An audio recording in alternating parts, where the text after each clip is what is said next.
how vital is it to provide these tools, industry information, these workshops, all these things that you do for creators? What makes there such a need for that to be put across?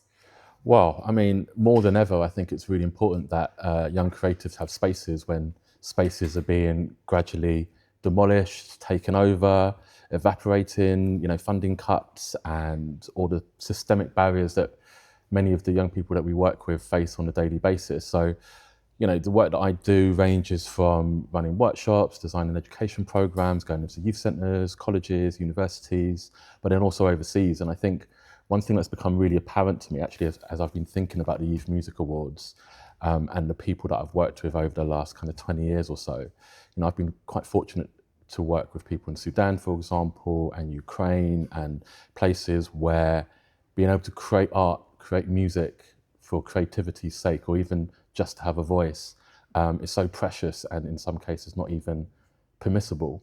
So I think having spaces where young people can congregate and either create music or support more broadly music creation and the creative industries is so important. It's an art form which is under threat at the moment, and so I think we all have a responsibility to meet it where it needs to be met. That's exactly true. I've been thinking about that quite a lot myself lately, in terms of how it's not always been valued as much as it should be, but actually how much young people can actually gain, not just from actually potentially finding something that unlocks a dream that they then pursue as a career, but even just from building community, building friendships, building confidence, and actually having somewhere to go rather than becoming isolated and stuck behind a screen all the time. Yeah, I mean, it's so vital, as youth services have been cut, as grassroots music venues have been lost, we start to find that people have to find different spaces. And where those spaces mean leaving the industry, the creative industries altogether, you're talking about, a loss of skills, you're talking about loss of cultures, loss of communities, to some degree a loss of languages and dialects, which are, kind of propagated through culture and music particularly. I think it's really quite a critical point for, preserving the grassroots, for recognising the importance of spaces and places. A lot of the work that I do with youth music and outside of youth music as a consultant is research around creative careers.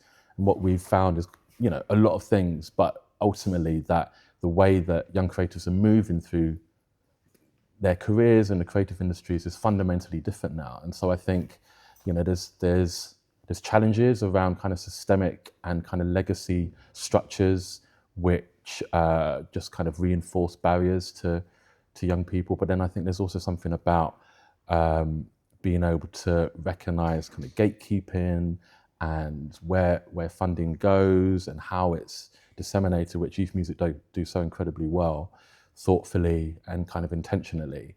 And I think, a lot of the research that we've been doing over the last kind of year or two, especially with Industry Connect under the youth music banner, has been looking at how can we make it more inclusive? How can we make it so that everyone has equitable access to the things that, are fundamentally a human right? The ability to create and learn is so important. And the reality is that not everyone learns in the same way.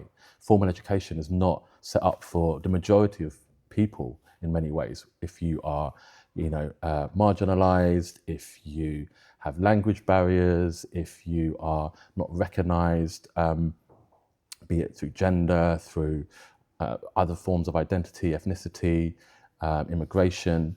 And I think what music does so well is kind of democratize a space where people can connect and cultures can meet.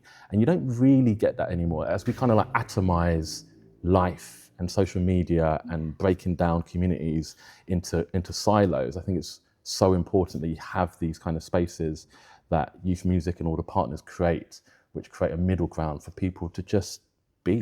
Yeah, and that seems like such an important time as well. It feels like it could be something like that could actually really be like the antidote to the sort of entrenched division that we're seeing at the moment. 100%. I genuinely think that all of the people in this room today at the Youth Music Awards are skilled community builders. They're people who are actually working at the grassroots with the people who are most marginalized and disenfranchised from politics or education or any of kind of the traditional structures.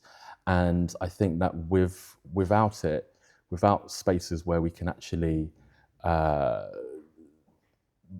create change, if we were to, what's interesting about the way that the youth sector has developed over decades, partly due to funding, partly due to just the nature of the creative industry's involvement, is that people need an opportunity to mobilize. And if we brought lots of these micro communities that we're so skilled in building and creating mega communities or macro communities, if you like, then actually we can genuinely have a voice. And I think one of the challenges that the music industry has at the moment is that we are part commercial industry and part kind of altruistic, educational, supportive, pastoral kind of activities and care.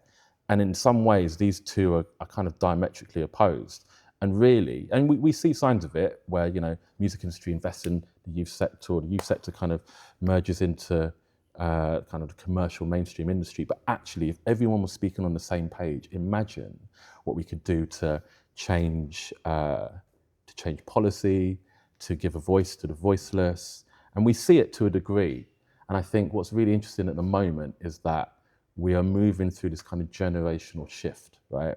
And so as people like myself and my peers kind of age out, the hope, genuine hope, is that young creatives today, with all of the tools that they have and all these micro communities that they're building, can actually have a genuine and authentic voice.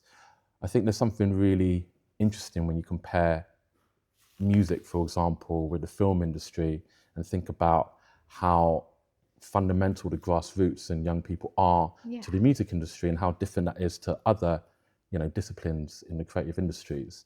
So I think there's a huge amount of skills and tools that are not being fully tapped into if we genuinely want to create change, whatever that looks like. What kind of are the changes that you're kind of wanting to see, like in the next, say, 5 years or so? What are the sort of things that the grassroots need right now that can be provided from, say, a governmental perspective or anything like that?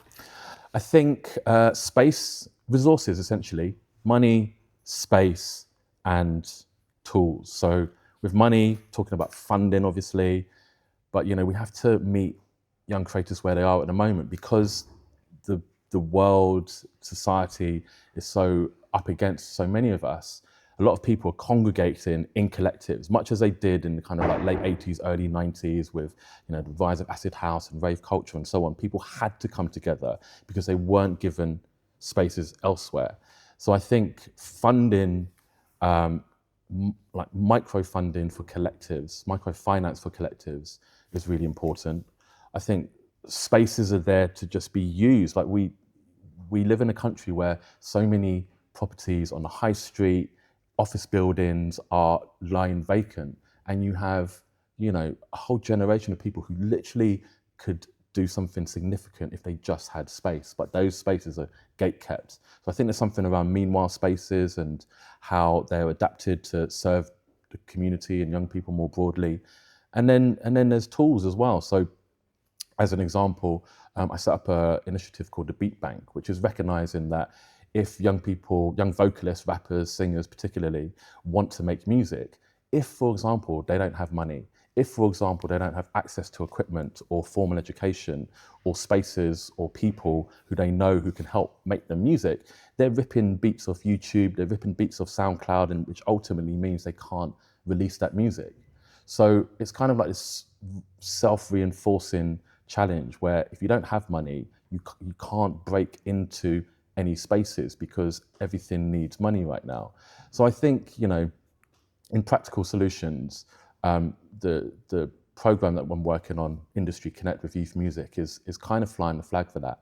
It's about how do you look at spaces, how do you think about how we bring people together and not work so much in silos. Like I said, the way that this sector has evolved is in silos, and there are so many incredible projects all around the country doing life-changing work, And actually, it's only places like the Youth Music Awards or Industry Connect where people actually get the opportunity to come together in a celebratory space.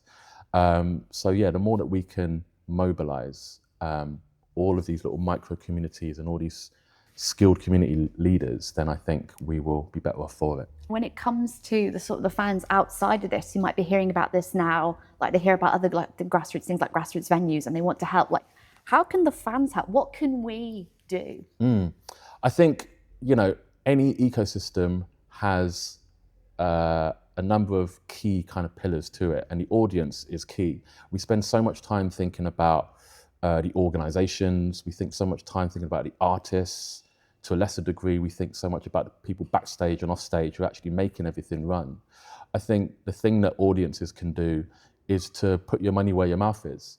You know, think about how you're spending money. We're now starting to have that discussion about Spotify and do we want to put our money towards Spotify. Now, Spotify has so many good things going for it, but there's obviously a lot of kind of challenges with it systemically as well. But if you think about where you spend your money, if you're going to O2 Arena and you're spending £150 to see one artist, that could support 15 gigs that you buy a £10 ticket for at the Grassroots. And I know from being a promoter of like 20 years, every single person that buys a ticket for a Grassroots gig is so fundamentally important. And even if that means there's only 30 people in the space, that's 30 people who wouldn't be there supporting Grassroots musicians, stage managers, promoters, technicians, and so on. So it's about buying tickets for grassroots gigs. It's about buying merch because that's where some of the largest profit margins are for artists, because it's not streaming, it's not YouTube, it's where the creator is actually putting something in your hands. And it doesn't matter if you've got 100 gig t-shirts already. It's not necessarily even about the t-shirt, right? Yeah. I've got all these t-shirts remain like, you know, quite an illustrious set of pajamas. But ultimately, that money goes directly to the artist. And if an artist is paying £10 to get a t-shirt made and they're selling it for 25 quid, that is months of streaming. So I think it's about being intentional with where we spend our money, thinking about the kind of economics of the ecosystem that we reside in, and backing it. I think the challenge, because you have that like contrast between the music industry, where I might spend £150 getting a Kendrick Lamar hoodie, compared to the grassroots music industry, which is quite fighting for scraps. You know, how do you bridge that gap, and how do you shift power into the industry? And ultimately, buying power is something that we're learning more and more. So yeah, I think putting money where your mouth is. That's the thing, and you vote, and you get to vote with your feet as well, and you get a great night out, and you get to support people, and everybody wins. Exactly.